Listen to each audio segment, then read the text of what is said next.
October is Breast Cancer Awareness Month. While there's a lot to talk about this subject, there's of course, some views that awareness alone is not enough. There are calls for everyone to get involved in this particular fight. Early detection is one of the big issues that we still talk about in 2023, while others are often overwhelmed in some instances when they face a diagnosis. Let's speak now to two-time breast cancer survivor Phungi Baloyi, who joins us live now. Phungi, thank you so much for your time. I'm going to just start with, asking you, for the benefit of our viewers, just to take us back to that day when you first heard about the diagnosis. What was going through your mind? How were you processing it? It was a very difficult time, right? Because I didn't have much information about the disease. First of all, when you hear cancer, the first thing you think of is you are going to die. So it was a very scary time of my life. I didn't have much information, and I think that's what most people are scared of in terms of going to get tested. Like, you are scared because you don't have enough information about this disease. And is it then, because you're scared, you don't have information at your disposal, important then to either get it broken down for you, the information, but at the same time, have the support structure that also helps you through this? Absolutely. That's what got me through this. My doctor then, my surgeon, had a support group. So she introduced me to this group of women who had gone through what I was about to go through.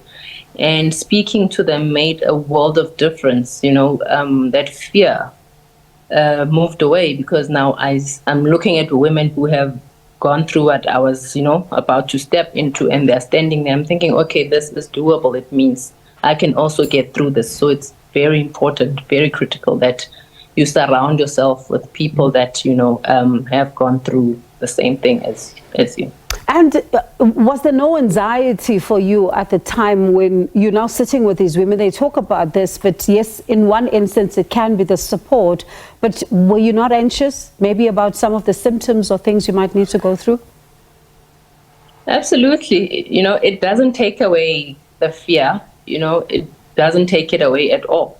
It makes you a bit settled to see. My doctor actually said to me that it is doable, but it's scary. But I found myself my emotions were all over the place. 1 minute you are okay, thinking, okay, here's this person who's done this, I can do it. The next minute you're thinking, I'm not sure. When you look at the symptoms, when you hear about what people go through when they are going through chemo, so it was very scary. And I wonder if you're able to talk to us then about, some of those emotions and some of those symptoms that you were going through as you're going through the chemo. And, just for you, as you talk about being scared and all of that, maybe for someone who's watching tonight, just to get a sense of how it was all unfolding. Yeah, so the emotions, like I said, all over the place, number one. Number two, scared. Another thing, I was angry. I was angry at God to say, why do you have to put me through such, thing at a young age? I was quite young. When I first got diagnosed, I was 30. I just turned 30. And for me, I felt like life was unfair. I felt, why me? But after a while, you get to, accept your situation. I think that was the biggest thing for me, to accept the situation that I was in, and that helped me, deal with the situation. With the things that came with the treatment and the symptoms. And I'm going to get to, this Pink Warrior and this initiative that you have now in just a moment. But, for someone who's watching, early detection is something that we often hear of, we often talk about, but it also sometimes goes with what we do when we are home, how we examine ourselves and all of that. How important is all of this when it comes to either the treatment, the diagnosis, as well as making sure that everything is above board? Early detection is literally everything, right?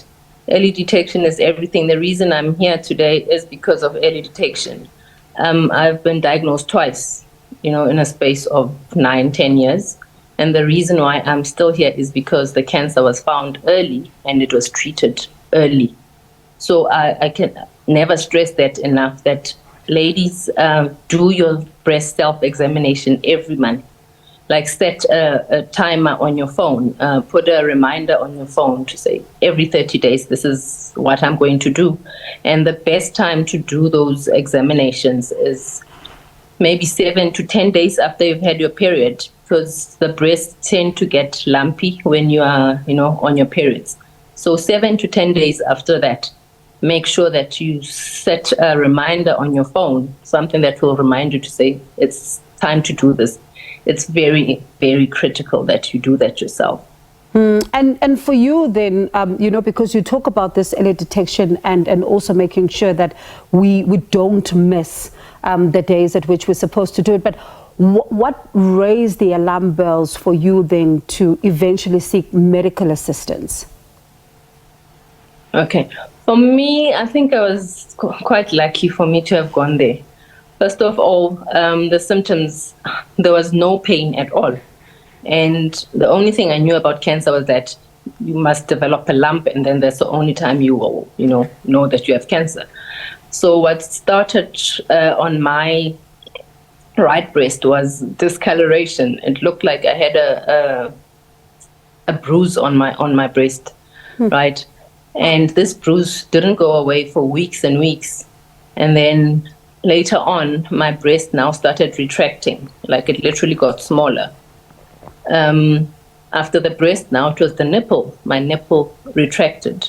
At that point, I knew that I had to do something. Still, it wasn't painful, but it brought some worry to me to say, I need to do something about this. And that's when I went to the doctor to have it checked out. And the funny thing about this is that the first doctor that I went to literally dismissed it as nothing, to say, just leave it, maybe it will go away.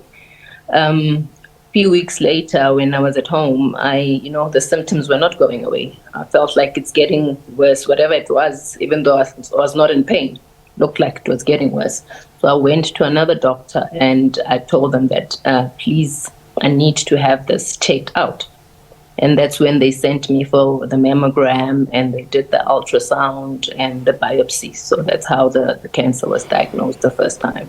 And certainly a lot of, lessons that we're learning here tonight with the viewers. Let's talk about this event, because one of the things that you've done now is to make sure that you're raising awareness about this, and also for rural communities, because that is partly, where we see some of the women not able to access, basic healthcare services sometimes. So let's talk about this initiative and what really pushed you to get involved, especially with these communities.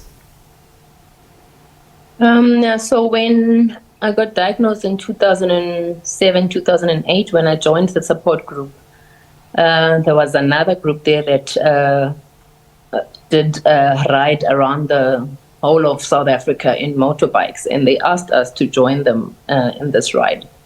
And we were driving and went to rural communities. It broke my heart to see the women, to hear the stories that they were telling us. Like, people wouldn't want to go to get tested or checked because my breast is going to get removed. My partner will leave me, or there's nowhere to go to have these things checked. Like, the clinic or the hospital is kilometers away from where I stay, and I'd rather keep that money for food than take a taxi to go to the hospital. So such things stuck with me at that time. And I saw how privileged I was to have been able to get the treatment that I got. And I couldn't just sit back and not do anything after having experienced, that. So that's really what pushed me to do what I do today. And very briefly then, what does that, entail now? Do you then get involved? Do you give them the money? Do you raise the money? What happens now for these communities? So for now, we are trying to raise money with these events that we're doing, awareness events. We want to get a mobile clinic that will literally go into these communities. Rural communities, underserved communities, people who don't have access to these mammograms. Sometimes we talk to them about these things, but they never get a chance to literally go to the clinic and have themselves checked out. So what we are hoping to do with Pink Warrior is to be able to raise enough money to buy a mobile mammogram unit that will go into communities and, help these women.